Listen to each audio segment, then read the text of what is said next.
धन की चिंता में, परिवार की चिंता में इतना बड़ा जीवन बीत जाता है, लेकिन जिस कार्य के लिए आए थे वह कार्य छूट जाता है। हाँ, हम आपसे कह रहे थे कि जितने भी भक्त हुए उनके चरित्रों को सुनिए तो बाल्यकाल से ही भक्ति आरंभ की है। भक्ति की शुरुआत बाल्यकाल से ही हुई है। बुढ़ापे में तो कोई बिरला ऐसा है जिसको बुढ़ापे में भक्ति का आरंभ हुआ हो, भक्ति प्राप्त बुढ़ापे में हुई हो। भक्ति आरंभ से ही होती है। आप ध्रुव जी को देख लीजिए, प्रहलाद जी को देख लीजिए, नारद जी को देख लीजिए, जो भी भक्त हुए वो बाल का, मीरा जी को देख लीजिए, सूरदास जी को देख लीजिए, नरसिंह जी को देख लीजिए, कलयुग के भक्तों को देख लीजिए, तो बाल्यावस्था से ही भक्ति में लग गए कि नहीं? ये तो नहीं कि बुढ़ापे में लगे हो। हम लोग इस सोच में बने रहते हैं कि भाई अभी तो संसार के काम बहुत हैं, ये करना, बाद में भजन कर लेंगे, और वो बाद का समय कभी आता ही नहीं है, फिर इसी में लगे रहते हैं। इसलिए ये प्रतीक्षा ना करें कि बढ़िया समय आएगा तब भजन कर लेंगे, आज से ही प्रारंभ कर दिया जाए। अच्छा, बुढ़ापे में भजन करेंगे ऐसा मान लिया जाए, तो क्या गारंटी है कि हमारा बुढ़ापा आएगा? कोई कह सकता है गारंटी के साथ कि हाँ हमारा बुढ़ापा तक जीवन रहेगा, बुढ़ापा आएगा ही? पता नहीं कब राम नाम सत्य हो जाए। तो भैया बुढ़ापे का इंतजार मत करिए, क्योंकि बुढ़ापा आएगा कि नहीं आएगा पक्का नहीं है। इसलिए जो समय मिल रहा है उसमें राम नाम लीजिए, भगवान नाम लेके भगवान के भजन में लग जाइए। क्या करें? तो सुखदेव जी कह रहे हैं कि तस्मात् भारत सर्वात्मा भगवान हरिरीश्वर, तस्मात् भारत सर्वात्मा भगवान हरिरीश्वर, श्रोतव्या कीर्तितव्यश्च स्मर्तव्यश्च तावयत्। हे भारत, भारत संबोधन है परीक्षित के लिए, हे राजन, परमात्मा को प्राप्त करने के लिए 3 कार्य करें। श्रोतव्य, कीर्तितव्यश्च, स्मर्तव्यश्च। पहला काम है श्रवण करना। भगवान ईश्वरो हरि, उन हरि का खूब उनकी कथाओं को सुने। पहला काम है श्रवण, जो इस समय हम लोग कर रहे हैं। दूसरा काम है कीर्तन, और तीसरा काम है स्मरण। जिसने इन 3 कामों को साध लिया उसको तो निश्चित भगवत प्राप्ति होना है। खूब श्रवण में मन लग जाए। सुनते तो हम लोग भी हैं, लेकिन कोई मनोरंजन के लिए सुनता है, कोई इसलिए सुनता है कि शायद भागवत सुनने से हमारे बिगड़े काम बन जाएंगे, कोई इसलिए सुनता है कि पितर परेशान कर रहे हैं, चलो एक बार भागवत सुना दें, ये जीते जी तो परेशान किए, ये मरने के बाद भी परेशान कर रहे हैं, चलो इन्हें भागवत और सुना दो। हाँ, ऐसा भी लोग सोचते हैं। तो अलग अलग प्रकार से हम लोग सुन रहे हैं, सुना रहे हैं, लेकिन जिस दिन हम भगवत प्राप्ति की कामना लेकर सुनने लगे फिर आनंद ही अलग है। और दूसरी बात, श्रवण में रस आ जाए।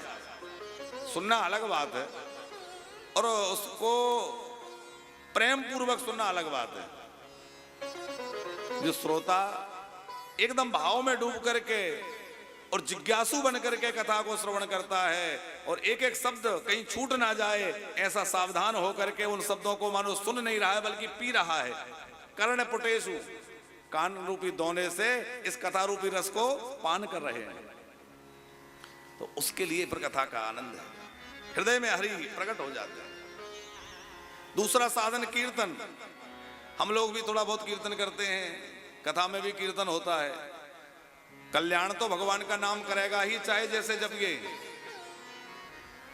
जैसे उल्टा सीधा, चाहे जैसा बीज खेत में पड़ जाए वो उग जाता है, उसी प्रकार उल्टा सीधा जैसे नाम निकल जाए कल्याण कर देता है। भाव को भाव अनख आलसहु, नाम जपत मंगल दिश दसहु, गोस्वामी जी ने लिख दिया। लेकिन भाव के सहित यदि गाया जाए, कीर्तन में भी रस आ जाए और कीर्तन करते करते विभोर हो जाए तो फिर कीर्तन का आनंद अलग है।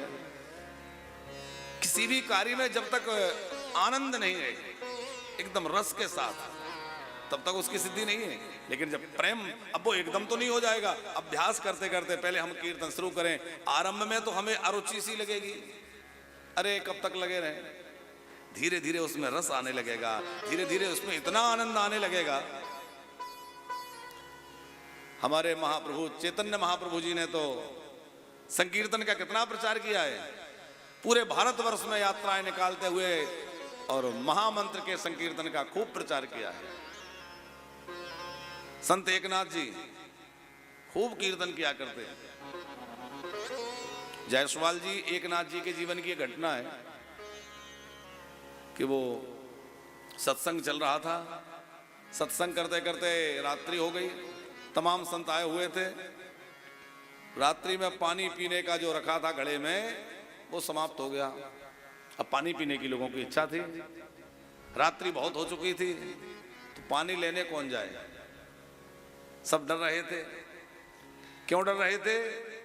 बोले जिस नदी में पानी लेने जाना था वहां पास में पानी का साधन जो था वो नदी थी, और उस समय वहां प्रेतों का उपद्रव था। अब इतनी रात्रि में जाएंगे, कोई प्रेत पकड़ लिया तो डर रहे थे।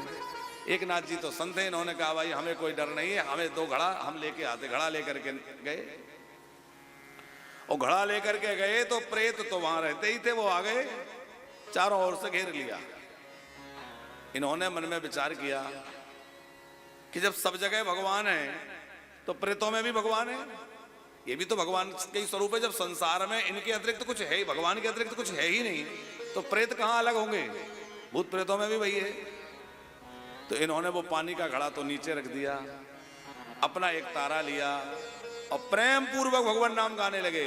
और गाने नहीं लगे, नाचने लग गए।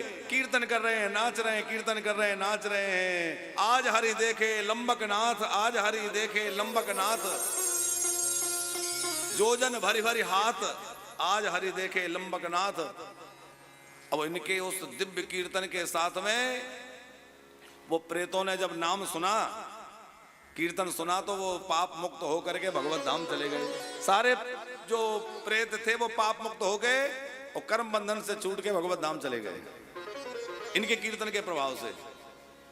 और भगवान प्रकट हो गए, और भगवान ने प्रकट होकर कहा कि क्यों भाई नामदेव, क्यों भाई एकनाथ, क्या तुम्हें भूतों में भी मेरा दर्शन हो रहा था?